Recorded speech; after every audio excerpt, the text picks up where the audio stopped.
Resistors can be combined in two ways. One is series connection and another one is parallel connection. Let me explain you about series connection. In series connection, all the resistance got connected in a single line. They are connected in a series wise. They connected one to another. So R1, R2 and R3 are the resistance got connected in a single line where current is passing. This is the direction of a current, guys.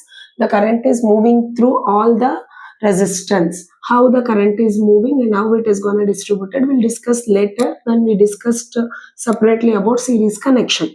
And the A and B are the potential difference. That is how much pressure is required for passing an current in while passing in through this R1, R2 and R3, how much voltage is there and how much pressure is gonna distributed, and whether the voltage is distributed or whether the current is gonna distributed, everything will discussed in a series connection. Just note down this one.